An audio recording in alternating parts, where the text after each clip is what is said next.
As a consumer, I know I should be buying less plastic and choosing ethical brands. If you're a brand, you're expected to have clear and effective sustainable measures. But who's measuring it? Only 18% of British companies say they actually measure their performance. That figure has led me to two different businesses to find out how they're gauging their sustainability efforts while also assessing how it relates to financial performance. Guy Singh-Watson from Riverford Organic Farmers is one of the UK's pioneering food producers, witnessing the rising growth of sustainability and its associated challenges from a front row seat.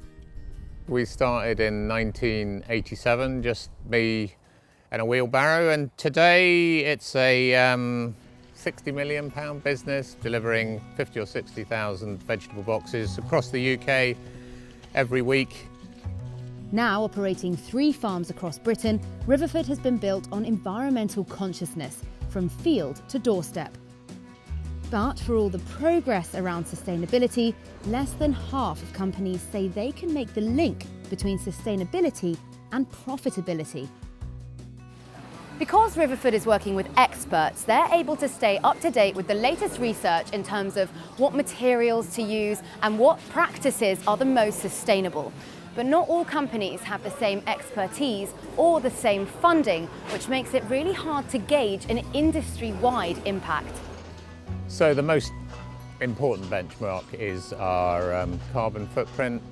We will add up all the attributable emissions, from the field through all our packaging and delivery activities. And that enables us to sort of focus on the big issues. From business to business and sector to sector, however, benchmarks and metrics vary. Multinational packaging firm Smurfit Kappa is a leader in sustainability, particularly within paper-based packaging.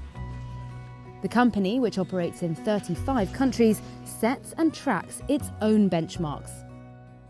We have a Sustainable Development Report annually for the past 13 years, and that has been reporting a load of sustainability data every year in a consistent manner. It took us 3 years to develop our own system. At the time there was nothing available in the market. But while Smurfit Kappa measures its sustainability performance against independently assured standards, not every company can or is willing to do the same. The problem is there's a lack of industry-wide standards, and that means companies can pick and choose which sustainability benchmarks they want to showcase. This is to the detriment of investors, for whom ESG factors are increasingly key to investment decisions, often being used to assess a company's long-term value.